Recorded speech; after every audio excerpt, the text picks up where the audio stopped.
Olá, donos de oficinas e gestores. Para quem ainda não me conhece, eu sou o Fábio Moraes, há quase 30 anos trabalhando e ajudando as oficinas nos processos de gestão. Este é o meu canal e seja bem-vindo se é a primeira vez que você está aqui com a gente. Eu estou aqui para ensinar a fazer a gestão acontecer na sua oficina e, claro, você ganhar dinheiro. E como você vai fazer a gestão acontecer na sua oficina? Colocando em prática tudo aquilo que a gente estiver ensinando aqui no meu canal. E se você ainda não está inscrito, põe na pausa e, por favor, se inscreva no canal porque não te custa nada. Ative o sininho de notificações e você não tem ideia de como a sua inscrição dá muita força para o nosso canal. E olha, não se esqueça de compartilhar o vídeo com seus amigos. É só ir aqui embaixo no compartilhar e mandar ele para o WhatsApp dos seus amigos. Ajuda demais o nosso canal.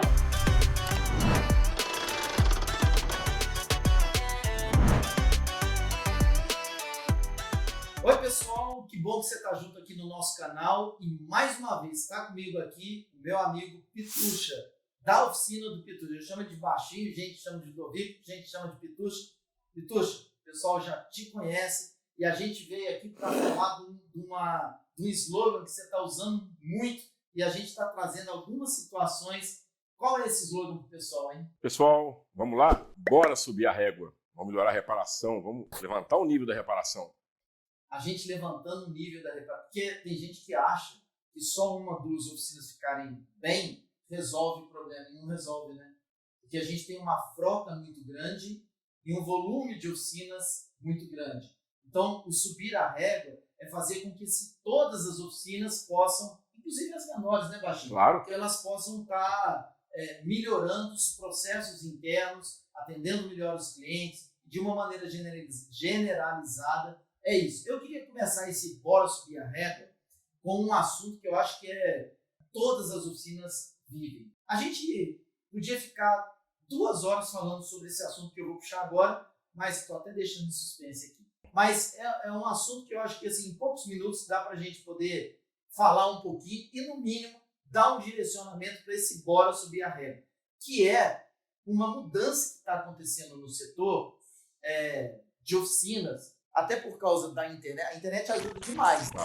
Mas até por causa da internet está vindo essa ideia do dono do carro querer comprar a peça para levar na oficina. E uma outra coisa que também eu percebo que acontece é assim, muitos donos de carro, eu estou generalizando, tem muita gente que não é assim, mas tem donos de carro que vai na oficina, pede o orçamento e espera o orçamento chegar para depois ligar ou consultar no Mercado Livre para ver preço de peça. Como é que a gente pode fazer o Bora Subir a Régua com esse assunto quando o cliente quer fornecer a peça? Vamos lá. A primeira receita para isso aí, Fábio. O Fábio sabe melhor do que eu, é o cara pagar o custo fixo dele com a mão de obra. A peça é um plus a mais. Então, assim, se o cara depender do valor da peça para a empresa sobreviver, já começou mal. Ele já é refém. Fornecimento de peça, cada caso tem que ser estudado. Entendeu? E tem que ser exemplificado e tem que ser citado para o cliente quais as vantagens e desvantagens da pessoa fornecer a peça. A gente tem que ser claro com o cliente, nós somos empresa, nós pagamos tributação, nós damos garantia, nós somos responsáveis pela aplicação da peça.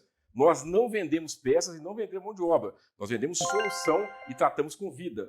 Então isso tudo bem explicado para o cliente entende sim que ele prefere que o fornecedor da peça seja a oficina mecânica. Tudo explicado é bem resolvido. E tem todo o risco, peça falsificada, peça de má qualidade, isso é um risco grande. Mas não podemos ser rígidos e nem engessados nesse ponto. Muitas vezes nós vamos no supermercado para comprar alguma coisa, uma loja, a gente mesmo pega um celular para olhar assim e fala, eu não vou comprar aqui não, na internet é mais barato, o mesmo produto.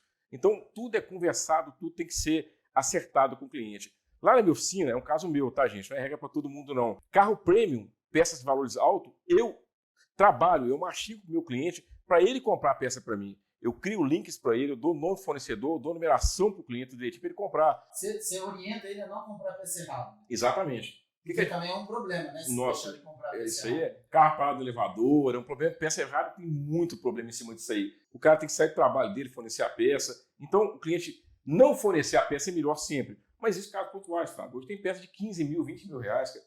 Como é que você põe Você uma carga perde na seu peça capital dessa? de giro ou parte do capital de giro para ver se Você fica empatado. toma Né? um cano desse, ingesta o capital de giro todo, tem que botar um markup, não tem jeito, para imposto, para tudo. Então, uma peça de 20 vai para 25, 30, não justifica. Melhor você aumentar a sua mão de obra, colocar um valor de consultoria, eu faço claramente para o cliente isso, tá? Vou te dar uma consultoria, estou aumentando 20% da minha mão de obra, a responsabilidade passa toda a ser minha. Comigo funciona muito bem, os clientes adoram. São casos pequenos e pontuais, mas você pegar um valor montante grande e jogar isso nas costas da empresa é muito arriscado pelo cano, pela facilidade, pela tributação, por tudo, entendeu? E aí, olha só que legal isso, né? Então, de novo, gente, o que a gente está falando aqui não é regra e não é lei. Isso é perfil de cada oficina e, de novo, o poder de escolha é seu, dono da oficina. No caso da Pitucha, o Baixinho optou assim, olha, ele escolheu assim, né? Que foi um procedimento que ele definiu. E isso é que é legal, porque não depende só dele. Agora, os funcionários dele sabem como funciona. Chegou um carro, é importado, peças muito caras, ele dá a opção do cliente comprar a peça. E ele acrescenta um percentual em cima do valor da mão de obra para orientar o cliente a comprar a peça certa. E aí ele vai dar o código do fornecedor, o código do fabricante, enfim, ele vai dar toda essa consultoria que ele falou agora para o cliente não comprar a peça errada. Então isso funciona bem para ele. Pode ser que para a sua oficina não funcione bem, mas uma coisa é certa, se você faz antecipação de receita de cartão de crédito e não tem capital de giro, muito cuidado com orçamentos de peças mais caras, porque isso realmente pode, entre aspas, quebrar a sua oficina no decorrer do tempo. E aí, fechando esse assunto, eu queria pegar agora uma coisa que você citou aí, que eu acho que é importantíssima, Baixinho. Quando o cliente fornece a peça, e aí você começa a aceitar de qualquer cliente, você corre um risco sério do cliente fornecer a peça não ser de qualidade, a peça não ser a peça correta, e aí o carro está desmontado e aí vai ficar parado dentro da sua oficina. Como é que você já lidou no passado com essa situação e como é que você lida hoje? Bom, isso acontecia demais no passado. Igual você falou, cada caso é um caso, a oficina tem seu dono, ele põe as regras. Os carros que eu tenho facilidade de comprar peça, que eu tenho peça de qualidade no mercado, eu não aceito. Ponto final. Muita gentileza, muita clareza, eu não aceito. Não tem o menor problema. Agora, os carros premium, se vier uma peça errada, sim, a gente tem que conversar com o dono do carro, entender a situação, se dá para montar o carro, mudar a posição da oficina para não ocupar um elevador e ficar parado ali, ou uma taxa também do carro parado. Mas assim, no passado acontecia muito, hoje não acontece mais. Peças que eu tenho facilidade para comprar, eu compro. E para ficar bem claro o exemplo, no passado sim, eu não ganhava nada com isso, estressava com o cliente, nunca consegui cobrar taxa de carro parado, então o bom é evitar. Eu nem sei da receita quando acontecer como é que faz, mas o bom, sem dúvida, é evitar. Eu creio que quando acontecer, tem que ser claro com o cliente, transparente, mostrar o prejuízo que está fornecendo ali, mostrar o preço do seu metro quadrado, que o Fábio é muito bom nesses vários cursos dele, para o cliente entender que não pode ficar parado ali. E aproveitando o raciocínio, existem casos de carro prêmio de peça cara, não é um nem dois não, semana passada ocorreu, o cara fala, não, Baixinho, compra isso, cara. Que resolve meu problema, não estou preocupado, compra. Então tem cliente com todo perfil. A gente tem que estar se adaptando a cada perfil, tem disso também. Agora, de novo, né? A oficina, e a própria legislação protege a oficina nisso, a oficina não é obrigada a aceitar a peça fornecida pelo cliente. Então, aqueles casos em que sua oficina pode ter uma margem em cima da peça, que é o markup, você tem que comprar, porque faz parte desse processo. O dono da oficina que está assistindo a gente, como é que se orienta ele a dizer assim, não, eu não vou receber a peça? Como é que você faz isso no dia a dia da sua oficina? Exato, vou aproveitar um gancho aqui do Fábio, vamos lá. Criou-se no mercado que é venda casada. Não é venda casada, se informem depois, tem a doutora Alessandra, tem várias pessoas maravilhosas para orientar a gente, não é venda casada, tá? O discurso que eu tenho com o meu cliente, Fábio, para dar certo, é a solução do problema dele. A partir do momento que está fornecendo a peça, nós estamos dividindo responsabilidade. E deu um problema, vai criar-se um problema, um embate. A peça ficou ruim, a peça ficou mal aplicada, trouxe peça errada. Então, eu vendo para o meu cliente a solução do problema. Eu não vendo para ele nem peça nem mão de obra. O meu discurso já está ensaiado com os meus funcionários, com os meus filhos, são esses. Eu estou te vendendo aqui o reparo do seu veículo. Eu não estou vendendo uma pastilha de freio e nem vendendo a troca da pastilha. Eu estou vendendo no seu carro o reparo dele. Então, vai explicando, vamos mostrando os problemas todos que tem de carro parado no mercado, a nossa despesa, a amolação que o cara vai ter que parar o serviço dele para trocar uma peça, todo o problema em cima, links de peça falsificada tem demais no mercado.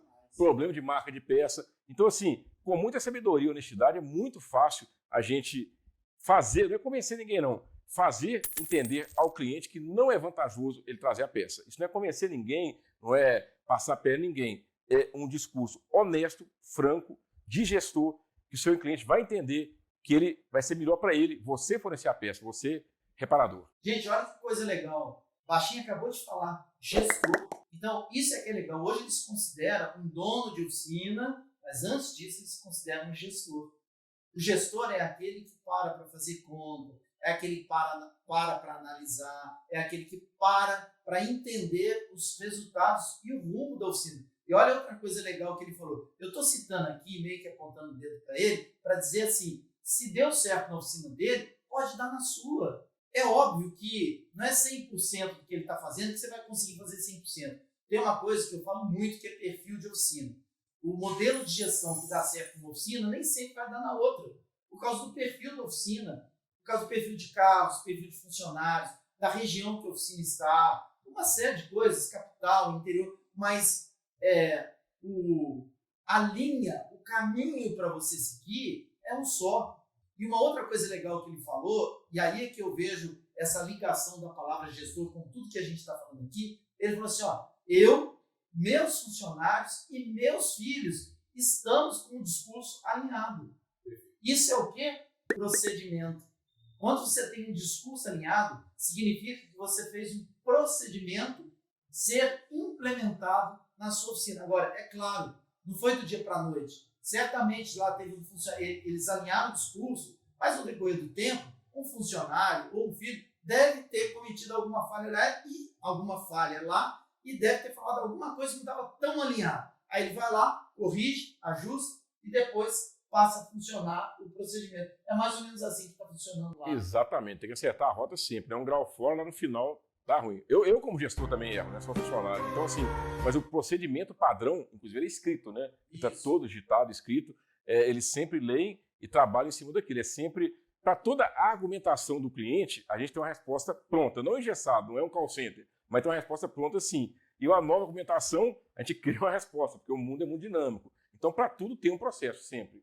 Isso que a gente está falando é muito legal, gente, porque, de novo, né, parece que tem hora que a gente conversa, todo mundo sabe, eu viajo mais, visito muitas oficinas de todos os tipos, de todos os tamanhos, e tem hora que o pessoal acha assim, é porque isso só acontece na minha oficina, porque, por exemplo, na oficina do Baixinho está tudo certo lá, não, ele também tem alguns problemas, só que ele está trabalhando todos os dias. E aí a palavra gestor e gestão é isso, é regularidade, é eu fazer todo dia as coisas melhorarem um pouquinho de cada vez. Aí no decorrer do tempo, você vai percebendo que elas estão melhorando e os resultados começam a aparecer. Eu quero aproveitar esse momento que a gente está falando sobre essa questão do cliente fornecer a peça. A gente tem aqui no nosso canal um vídeo meu com a doutora Alessandra, que ela explica em detalhes uma série de outras informações que aqui a gente não vai aprofundar nesse assunto. Mas ela explica assim, os cuidados que você tem que ter, as responsabilidades e por aí vai. Então, acesse o link aqui do canal e assiste o vídeo, que tem muito assunto legal ainda para a gente falar e para você aprender sobre quando o cliente quer fornecer a peça. Eu não sei se você vai lembrar, Baixinho, um tempo atrás que eu passei lá na sua oficina, você comentou comigo, se eu não estou enganado, se eu tivesse me corrigido, de um Jeep que deu um problema danado e você acabou a oficina acabou tendo que assumir alguma situação interna lá. Você pode compartilhar, não tudo, né, mas assim, um pouquinho disso, porque eu acho que é importante o pessoal saber assim, que como a minha empresa, a sua e a dele que está nos assistindo, todos nós temos nossos problemas para ver e tem hora que a gente tem que assumir algumas coisas que faz parte de ser empresário, né? Ô, Fábio, é interessante isso. Eu estou com um contador aí, né? O Abel pode falar, contador novo? Claro. E ele está sempre... Não, peraí, deixa eu falar, gente. O contador dele é Abel, tá aqui Abel. Abel, um abração para você. O Abel já esteve aqui fazendo vídeos comigo também, aqui no nosso canal. Acesse o link aqui, tem vários vídeos eu com ele. Tem muita coisa legal aqui, mas o Abel é gente finíssima. Então, o Abel e a equipe dele vira e mexe, pega no meu pé e vira assim, ué, Pitucha, o que é isso aqui? Prejuízo? Eu falei, e não é pouco, não é muito. A oficina acontece muito prejuízo, não tem jeito. E não adianta a gente querer passar rasteiro no cliente, fingir que não acontece, desde batido de carro caindo do elevador, diagnóstico mal feito. Nós temos que ser honestos. Se nós erramos um diagnóstico, comprar uma peça que não precisava, na minha oficina não cobra do cliente, não. Então, muitas vezes, a contabilidade fica, mas não estou entendendo isso aqui. Eles me ligam, ué, como é que é isso aqui? Essa peça, ela entrou por 50 e saiu por 0. Eu falei, eu ponho no Tracar, lanço lá e vendo negativo e escrevo para o cliente. Falo, tá no seu carro, não vou ter o trabalho de tirar, não justifica, foi um diagnóstico errado. Clareza, honestidade e excelência. Acontece muito caso. Muitas vezes também, um carro estraga dentro da oficina da gente. Se um cliente for maleável, você consegue explicar para ele, dividir o prejuízo ou até ele pagar o prejuízo. Se não for, para não ter indisposição, problema com a justiça, a gente assume esse prejuízo. Simples assim. Aí você entende a índole do cliente, a má-fé dele ou não. Então a oficina, sim, tem muito prejuízo, tá? Ferramentas compradas erradas que a gente nunca usa, erros de diagnóstico, problemas de produtivo. Mas tem que aprender com isso, né? Claro, cada erro desse é uma lição. Vai melhorando, vai diminuindo, graças a Deus, diminui bastante. Peças com defeito, o fornecimento de peça aí, pessoal. Peça nova com defeito, está acontecendo muito no mercado. Quando você fala, então, em bomba d'água, Jesus. Peça numa caixa de uma embalagem que é sei lá, original, genuína, etc. Aí você vai ver lá dentro, não é a mesma coisa. Exatamente. Falam que é OEM, não é OEM. Então, assim, esses prejuízos são nossos, não são do cliente, tá? A gente tem que assumir isso, tem que entender que faz parte do nosso negócio. Então, na minha empresa, sim, tem muito prejuízo. Eu fico de boca aberta, alguns empresários falam que não tem prejuízo. Talvez não assumam prejuízo, não estou para julgar ninguém. Mas acontece demais. Carro estraga lá dentro, o carro já pegou fogo dentro da minha oficina, o carro caiu do elevador dentro da minha oficina, e nós já perdemos 48 carros em menos de 2 horas com alagamento e inundação. Então, isso faz parte da vida do reparador. Então, isso acontece demais. E o aprendizado é para não deixar acontecer de novo. Né? Então, vocês acabaram de escutar, tivemos não sei quantos carros aí que a gente perdeu por causa de alagamento. Bom, o aprendizado vai fazer com que na oficina dele isso nunca aconteça de novo. É assim que a gente vai crescendo como profissional. Então, é aquela história que o mineiro fala, né? Todo mundo vê as pingas que eu bebo. Não, todo mundo vê como é que é? Os tomos que eu tomo, mas as pingas que eu bebo ninguém vê. Mas a pinga que eu bebo ninguém vê, né? Mas o que eu estou querendo dizer é assim, olha, todos nós temos as nossas dificuldades, os nossos problemas, mas se você quer crescer, quer ter o Baixinho e a Oficina do Pitucho como uma referência, que é aqui em Belo Horizonte, para você, e aí, ó, é só seguir ele no Instagram, que você vai ver como é que ele faz no dia a dia, você vai aprender muito com ele. Se você quer fazer assim, você tem que virar uma chave. Se fosse na área de tecnologia, eu falo assim, tem que mudar o mindset, né? Mas é mudar a forma de pensar e entender que você vai ter as suas dificuldades dentro do perfil da sua oficina, mas que ele tem as dele e eu tenho as minhas. E a gente está lutando todos os dias para superar. Você quer ver uma coisa? Ó, hoje era 5h15 da manhã, eu estava na rua fazendo atividade física. Que hora que você levanta para fazer atividade física? 4h30 todo dia, minha esposa. 4h30 já está fora da cama já e está direcionando a academia todo santo dia. Não é fácil. Mas se você não faz isso 4h30, você não tem mais outro horário. Não tem outro horário. O resto do dia trabalhando, à noite eu estou cansado, não tem outro horário, com certeza. E cuidado, pessoal. A mídia social vem de muita facilidade, tá? Problemas existem, desafios existem. Tem que cuidar que você vê na mídia também que nem tudo é colorido igual parece.